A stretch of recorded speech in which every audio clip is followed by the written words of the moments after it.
Fast forward again to August 2nd, 1990. Iraq attacks Kuwait, claiming the Kuwaitis are slant drilling into Iraq's oil fields.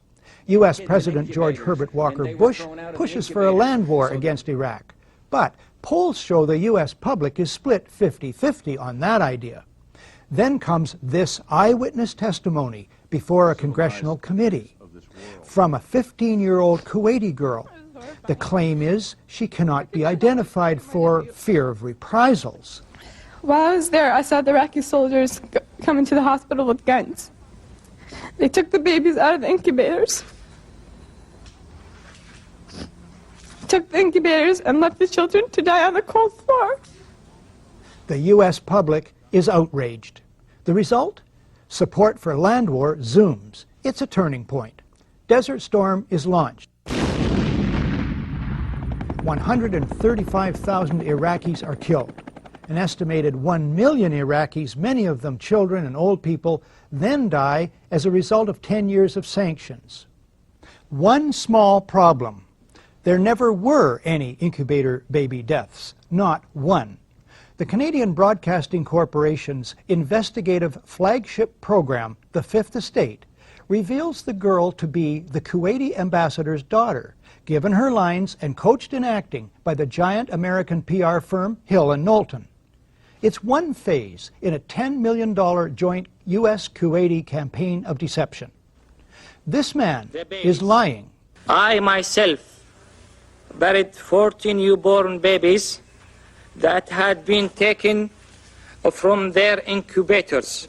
This man is lying. And they had kids in incubators, and they were thrown out of the incubators so that Kuwait could be systematically dismantled. Tom Lantos's Congressional Human Rights Caucus held a hearing after the invasion of Kuwait by Iraq. At the time, the American people were hesitant about getting involved with another Vietnam. Lantos's Human Rights Caucus presented witnesses who spoke about alleged atrocities committed in Kuwait by Iraqi soldiers. It was revealed months after this hearing successfully pushed the U.S. into the first Gulf War that this hearing was a scripted hoax created with the help of the public relations firm who shared an office building with Lantos's organization. Operation Desert Shield, economic sanctions, and other aspects of the world's reaction to Saddam Hussein's horrendous breach of international boundaries have been examined from almost every possible perspective. But very little has been reported about what is actually happening inside Kuwait. I'd like to call now upon my co-chairman, Congressman Tom Lantos of California. What we have seen since the 2nd of August boggles the mind. Vast numbers of men, women, and children, yes, children, were killed, executed by the Iraqi regime. Premature infants in incubators were sentenced to die by having the incubators removed and the children allowed to perish. Hear your story. There are rare moments in history when we are confronted with human depravity of incredible proportions.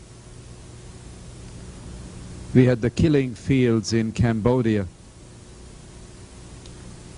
We had the Holocaust with millions innocent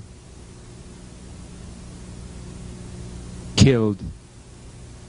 And now we have the rape of the people of Kuwait. You have shaken up all of us, even those who have seen horror firsthand, like myself. It was 51 years ago that Adolf Hitler unleashed unspeakable horrors on mankind. And the initial reaction of vast numbers was one of disbelief or lack of interest. Saddam Hussein has now unleashed on the people of Kuwait unspeakable horrors. He is ready to unleash unspeakable horrors to other nations in the area. And it is the responsibility of all of us to awaken an indifferent and disinterested world community to what this new Hitler means. Tonight, it was the most shocking atrocity story about Iraq's invasion of Kuwait. They took the babies out of the incubators. Took the incubators and left the children to die on the cold floor. But was it true? 2 weeks after the liberation, it became apparent that the story was a complete hoax. Lyndon McIntyre exposes the big lie of the Gulf crisis and the massive public relations campaign that whipped up war fever in the United States. Citizens for a Free Kuwait wanted to get public opinion behind a full-scale commitment to liberate their country. So they paid $10.7 million to America's biggest public relations company, Hill & Knowlton, Inc. But early on, their daily polling showed most ordinary Americans didn't care about Kuwait. At the time Congressman Porter and Lantos chaired the hearing on Kuwait, they also headed a private group, the Congressional Human Rights Foundation. MacArthur discovered a disturbing link between the Human Rights Foundation and the PR firm that was selling the war. The Congressional Human Rights Foundation literally operates out of Hill & Knowlton's offices on the second floor of an office complex called Washington Harbor in Georgetown.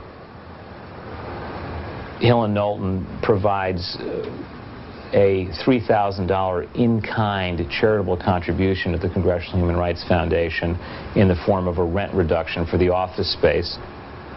The link between Hill & Knowlton and the Human Rights Foundation doesn't end there. Frank Mankiewicz, vice chairman of Hill & Knowlton, became a director of the Human Rights Foundation. And there are other interconnections. Citizens for a Free Kuwait donated $50,000 to the Congressional Human Rights Foundation after Iraq invaded Kuwait. Daylight brings only the digging of yet more graves as bodies... Soon there were reports of mass burials of premature babies in Kuwait, dumped from incubators which were then trucked to Baghdad. The Iraqis tore the respirators from their incubators. We had to bury many of people. And the story didn't just have an impact in the U.S. The United Nations convened a rare public forum. The hardest thing was burying the babies. I myself buried 14 newborn babies that had been taken from their incubators by the soldiers. Will those in a vote 2 days later, the UN approved the use of force against Iraq. Within days of the UN session, a report on Kuwait by Amnesty International quoted Naira's testimony to the U.S. congressman, and they put a number on the infant deaths, 312. Meanwhile, the U.S. Congress was preparing to authorize military force. Just that now is the time to check the aggression of this ruthless dictator whose troops have bayoneted pregnant women and have ripped babies from their incubators in Kuwait. The House easily approved a war resolution. Then it was up to the Senate. To authorize the use of United States Armed Forces pursuant to United In the debate, the incubator story came up 7 times. Mr. Dole, aye. Mr. Domenici, aye. In the end, the war resolution only passed by 5 votes. These are some of the controversial incubators. When the Iraqi occupiers heard the story that they'd stolen them and killed babies in the process, they invited journalists into Kuwait hospitals to see for themselves. But the story persisted until independent investigators arrived on the scene. we were able to go around the hospitals to count the incubators and find that, possibly with one or two that had been misplaced, that none were missing. So none of the incubators were moved in the first place. Moreover, it seemed quite clear that there weren't any deaths which had been deliberately the cause of the Iraqis having gone in and stolen equipment. Then the picture started changing. The doctor who gave Amnesty the information that 312 babies died revised the number down to 72. It finally settled at 30, of which 19 died before the Iraqis arrived. The story evaporated. The video news release, the high-tech PR blurb, Hill and Knowlton generated an audio-video feast of images for the media. And one of the most compelling was Naira. I could not help but think of my nephew, who, if born premature, might have died that day as well. She seemed to be alone before the Congressional Human Rights Caucus identified only as a Kuwaiti escapee. But we've discovered she wasn't alone at all. And she wasn't just a simple Kuwaiti escapee. In fact, just a few seats away was her father, Kuwait's ambassador to the United States and Canada. Naira quickly slipped out of the caucus hearing, back into the protective folds of her family, the extended royal family of Kuwait, headed by the Emir Jabir al-Sabah. How many people knew that she was the ambassador's daughter? I didn't. I don't know who knew. I did not know she was the ambassador's daughter. When did you find out she was the ambassador's daughter? This is the first allegation I've had that she was the ambassador's daughter.